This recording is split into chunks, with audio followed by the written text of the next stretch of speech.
네, 오늘 시그널픽 정규재 TV 정규재 대표 연결해서 자세한 얘기 나누겠습니다. 대표님 연결되어 계시죠? 예, 안녕하세요. 네, 안녕하십니까. 네. 오늘 정규재 대표께는 이걸 좀 집중적으로 여쭤봐야 될 것 같아요. 어제 글 올리신 게 상당히 화제가 돼서 이재명 후보의 호텔 경제학에 대해서 좀 지적을 하셨던데 이게 뭐가 가장 문제라고 보신 건가요? 아마 이재명 대표 후보는 뭐 여러 번 설명을 했습니다만은 원래 왜 이제 승수 효과라는 것을 이제 설명하기 위한 것이지. 예. 그림 자체를 뭐 설명하려고 한 건 아니다 이렇게 해명을 했습니다만은 네. 올려놓은 그림이 잘못된 그림이거든요. 그림은 이렇습니다. 호텔에 가서 10만 원 예약금을 걸면 호텔 사장이 이제 골목에 치킨을 사 먹고 치킨집은 말하자면 뭐 문방구점에 가고 문방구는 그 10만 원으로 가구점에 가서 가구를 사고 그 매출이 늘어나고 뭐 예를 들어서 5개 점포가 있다 그러면은 각자 10만 원씩 매출을 올린 거다. 네. 그러니까 처음 10만 원이 5배의 멀티플라이어 성수 효과를 낸 거 아니냐 뭐 이제 이런 거거든요. 근데 그 자체가 약간 마술처럼 보이잖아요. 그렇죠. 10만 원을 넣으면 계속 10만 원이 돈다니까. 그러니까 돌지 않습니다. 근데 그게 이제 돌게 되는 게 성수 효과를 우리가 뭐 어떤 매출이든지 성수 효과가 생깁니다. 근데 예를 들어서 뭐 치킨을 사 먹었다 그럼 치킨 원재료도 들고 뭐 여러 가지 이제 경비가 들기 때문에 실제로 매출액 순이익이라고 해봤자 1원, 2원이죠. 만 원, 2만 원인데 그러면 그 다음 단계는 만 원, 2만 원이 가는 거죠. 그러면 그 다음에는 또 뭐 여러 가지 비용이 들고 하게 되면 그 가게 하나, 두 개로서 끝나는 거거든요. 성수 효과라는 것은. 그런데 그거 이제 그 그림에는 마치 10만 원이 온전히 매출액이 모두 다 5군데 가게를 다 돌아서 50만 원의 매출이 나오는 것처럼 잘못 설명한 거죠. 오류입니다. 근데 이재명 후보 같은 경우는 이거를 이해 못하면 바보고 곡해하면 나쁜 사람들이다 이런 식으로 하면서 계속 본인의 주장은 맞다라고 얘기를 하고 있거든요.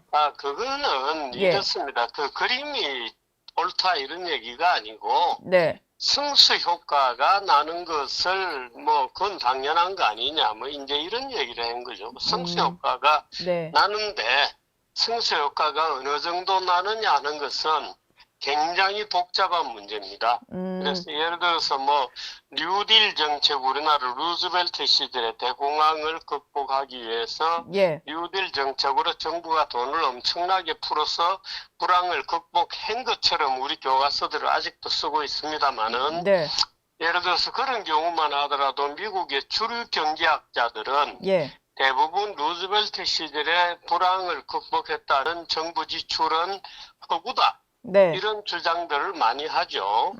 승수 효과가 거의 없었다. 뭐 이런 주장도 하고 결국 대불황을 극복한 것은 2차 세계대전이었다. 뭐 이제 이런 것들입니다. 그리고 승수 효과가 정부 지출보다 오히려 감세가 승수 효과가 크다 이런 주장도 많아요. 예를 들어서 그레고리 맹큐 같은 그 유명한 경제학 책을 쓴 분이죠. 맹큐의 경제학. 그렇습니다. 그 그레고리 맹큐 같은 경우에는 실제로 미국의 경우에 이건 뭐 모든 나라에 그렇다는 얘기는 아닙니다만 미국의 경우에 특정 기관의 자기 연구 기관의 경우에는 오히려 감세가 민간 부분에 돈을 남겨두잖아요. 남겨둔 그 돈이 오히려 승수 효과가 더 컸다. 이런 논문도 내고 그랬습니다. 그래서 모든 매출이 이제 유통 뭐 가게 뭐 이런 데는 경제라는 게 다 연결이 되어 있기 때문에 그런데 돈이 많이 돌면 당연히 그게 호황이 되는 거죠. 돈이 안 돌면 불황이 되는 거고. 근데 이제 그걸 강조하다 보니까 마치 그 그림을 자꾸 주장하는 것처럼 지금 돼 있습니다. 그런데 이재명 대표 본인도 그 그림을 주장하는 건 아니고 아마 지금 내렸을걸요. 그림은 내렸다고 합니다. 근데 그림은 내렸지만 어쨌든 지금의 어떤 본인의 호텔 경제학이라고 해서 젊은 층 사이에서는 약간 조롱하는 밈까지 돌고 있는데 이걸 약간 케인즈의 승수 효과였다라는 식으로 좀 얘기를 하고 있는 것 같아요. 근데 그 대표님이 보시기에도 이재명 후보가 너무 어떤 경제학 이론에 대해서 낙관적인 면, 정말로 잘 됐을 때 나올 수 있는 이상적인 면만을 보고 있다. 좀 이렇게 생각을 하시는 거죠? 글쎄요, 아마 대중연설이었기 때문에, 예. 그런 얘기를 했을 거로 봅니다. 네. 근데 어제는 또, 국가부채 좀 써도 된다, 이런 식으로 얘기를 했거든요. 예. 그래서 그것도 여러 가지로 지금 이재명 대표가 아무리 대중연설이지만, 네. 너무 쉽게 얘기를 하신다. 국가부, 그런 느낌이 좀 드네요. 예, 어제도 그런 얘기를 했어요. 국가 부채가 안 늘었다고 좋아하는데 대신 민간이 빚쟁이가 되는 거다. 그래서 지난번 대선 후보 나왔을 때도 보면은 계속 재정 지출을 확대해서 국가 지금 부채 좀 느는 건 상관없다. 이런 식의 얘기를 이재명 후보가 일관되게 좀 하고 있거든요. 이건 좀 위험한 생각이라고 보시는 건가요? 위험한 생각입니다. 우리나라 국가 부채가 지금 일반 정부 부채로 따지면 일반 정부 부채라고 하면 중앙정부, 지방정부 합치고 앞으로 사회보장기금으로 나갈 돈을 합친 거거든요. 예. 그래서 그 세 개를 합치면 지금 한 52조 원 정도, 52% 정도 되는데, 네. 다른 나라보다는 낮은 편입니다. 예. 미국 이런 나라하고 비길 거는 아닙니다만은 미국이나 일본 같은 경우에는 기축통화 또는 국제통화이거든요. 네. 근데 우리나라는 그냥 로컬 통화일 뿐이죠. 예. 그래서 언제든지 국가부도라는 것을 이제 맞을 가능성이 있는데 52% 정도 같으면은 전 세계 예를 들어서 OECD라든가 IMF라든가 여러 EU라든가 여러 국제기구들이 공인한 수치 정도가 60% 정도입니다. 예. 그러니까 60%는 국가 부채가 GDP보다 많지 않았으면 좋겠다. 이제 이런 가이드라인이죠. 네.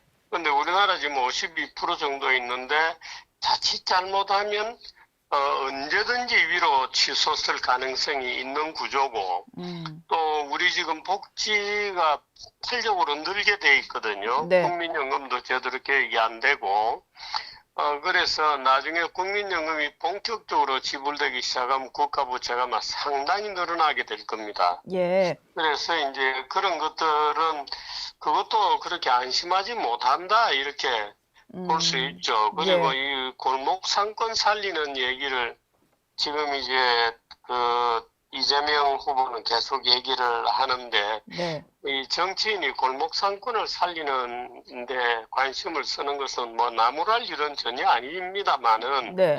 골목 상권이라고 하는 것은 예를 들어서 우리가 골목 상권 살린다고 돈을 아무리 퍼부어봤자 예를 들어서 온라인이 폭발해 버리면은 네.